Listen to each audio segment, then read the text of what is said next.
The Journey. By David Hirst. Chapter 2. Jed opened the door to find that the classroom was full, with the only notable absentee being the teacher, Mr. Brookhouse. The other students were taking full advantage of their independence by chatting away, sitting on the tables and throwing scrunched-up bits of paper around. The one person to whom this lack of authority came as a disadvantage was Timmy Harper. While the other kids were laughing and joking and having a pleasant Friday, Timmy was spending his time in a headlock. Although Jed didn't really know Timmy, he felt sorry for him and wished that he could do something about it. However, no such action was ever going to happen. Although Jed wasn't one of the kids that was normally bullied, he was certainly no exception to the rule, and should he dare say anything to Alfie Baker, the kid who had him in the hold, then he might as well be asking to take his place. This was the last thing he wanted, especially with Stephanie in the room, who was sat on one of the tables like a princess on a pedestal, resting her feet on the chair below. She was the center of attention as the girls around her used her as their focal point. Jed gazed over to her as she flicked her long golden hair over her shoulder and smiled as she chatted. Hypnotized by her beauty, he managed to walk into one of the tables, drawing the attention of the people around him, including Stephanie. Jed smiled out of embarrassment, which happened to be the exact time that Stephanie made eye contact with him. The smile was still on her face from the conversation with her friends, but didn't seem to falter, Jed was pleased to note, when they locked eyes for that brief, heart-stopping second. Jed then walked around the table he had just bumped into and sat down at the seat closest to the wall as its usual occupant. His friend Josh wasn't in school that day. This was becoming a recurring theme for him on Fridays. Jed would normally be disappointed as this would mean that he would be sat alone, which was never going to project the right image for a high school kid. However, he couldn't deny the fact that Josh had dodged a bullet today, as he would have been the one in the headlock right now and getting dumped on the floor as Alfie had finally got bored. Jed quickly looked away to avoid any eye contact with Alfie because he wasn't out of the woods yet with regards to an impromptu grappling session, and it was also never going to compare to the eye contact he'd just had with Stephanie. After Alfie went to join the popular crew of Rick Jones, Tony Tyler, TT to his friends, and a few hangers-on, who were all sat on the two tables next to Stephanie, Jed looked around to Timmy as he picked himself up off the ground, dusted down his pants, or in his case, wiped his hands along them as his efforts didn't appear to remove any of the light brown-colored dust that clung to the entire length of the back of his trousers. "I'll get you next time," Timmy shouted across the room in jest. Alfie then rose from his chair, ready for round two. No. Just kidding," laughed Timmy as he backed away, taking cover from behind Jed, grabbing the chair he was sat on and pulling it back a couple of feet, much to Jed's annoyance. Alfie came over ready to pounce and showed no signs of being bothered about anyone that got caught in the crossfire. "What the hell is going on?" shouted Mr. Brookhouse. "You're like a bunch of animals," he continued amongst the sounds of tables and chairs being rubbed and scraped along the floor as the students assumed their rightful seating positions. "It wouldn't have happened if you could be bothered to show up for class on time," thought Jed as he bridged the gap between his seat and his table with a series of shuffles. "And look at all this rubbish on the floor," Mr. Brookhouse said, pointing to the numerous balls of paper which had finally come to rest after bouncing around in the air like a lottery machine. "Harper," Mr. Brookhouse called out to Timmy as he stood around like he was waiting for his change when he had given the right money. "Why are you out of your seat?" "I can't find it, sir," he answered. "Can't find what?" "My seat," said Timmy. No doubt, TT, Alfie, or Rick would have something to do with this, but nobody was going to be grassing them up anytime soon. To avoid an incident where they would be threatened with a class detention in which would likely see Rick and his gang get out of some way or another, like them not showing up, or worse still, one where Mr. Brookhouse might see the vacant space next to him and make Timmy sit next to him, Jed put matters into his own hands as he placed his foot on his chair. "Timmy," he called, before sliding it across the room to him. It would have looked pretty cool if it came nicely to rest at his table, but it caught a lip somewhere in between and flipped over. Timmy then gave Jed a dirty look as he had to pick it up. Timmy was just about to sit down when Mr. Brookhouse called him again.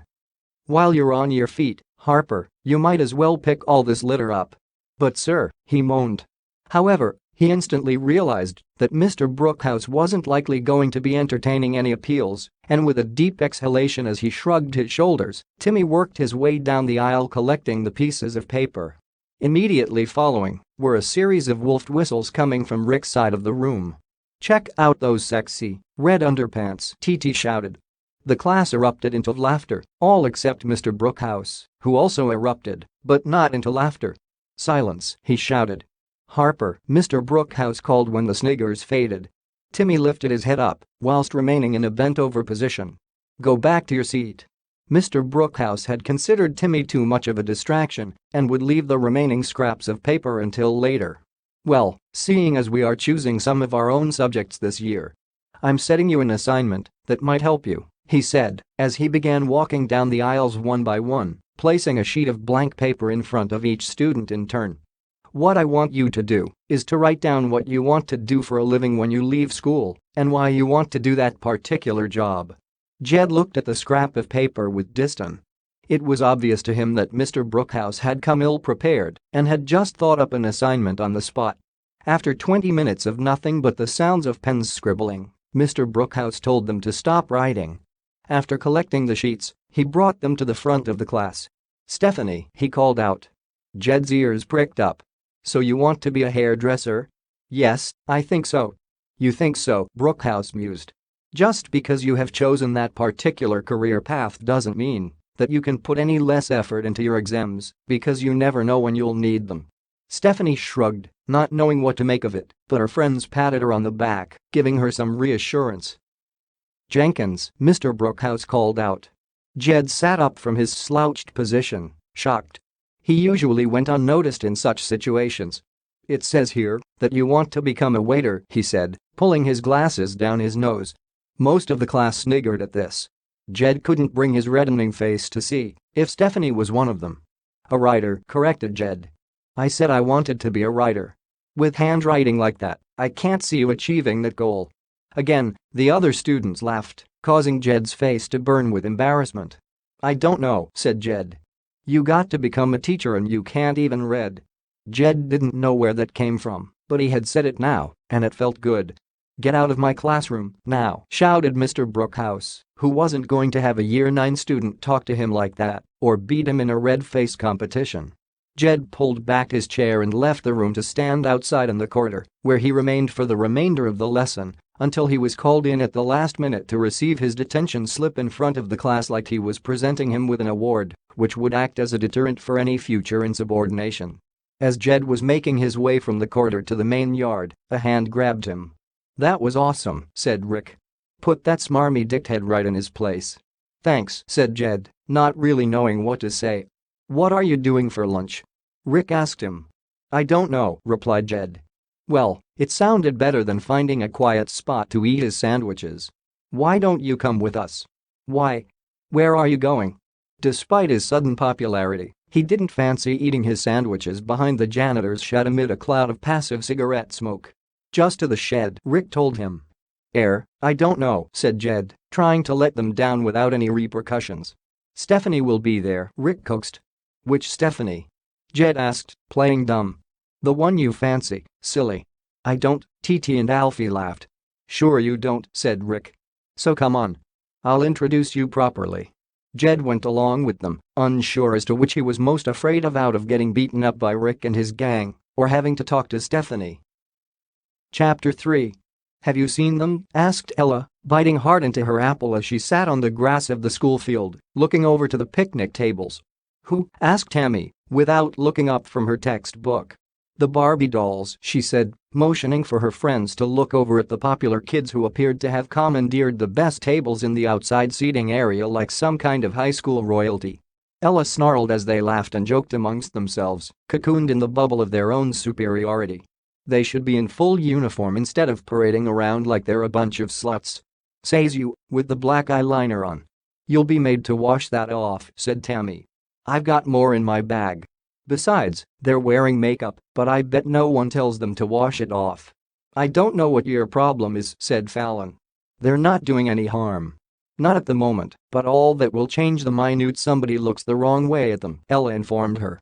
"It's only because you've got a crush on Rupert," goaded Tammy. "Piss off, That was years ago, before he became an arsehole." "He's not an arsehole," said Fallon. "How would you know?" "I don't. I just never see him giving anyone any trouble, that's all." "She's still upset because he said no when she asked him out," said Tammy like Ella wasn't there. "I didn't know you asked him out," said Fallon. "I didn't. It was a joke, but he took it seriously. And said no," Tammy finished. As Ella and Tammy shared a stare that teetered on an argument, Fallon's face dropped as she looked across to see Leanne's lighter slender, size 8 frame next to Rupert. He looked round to see who was next to him and smiled when he noticed it was Leanne. In turn, Leanne smiled a big, staged smile that was as natural as her drawn-on eyebrows as she tilted her head and curled her finger around her long, blonde hair.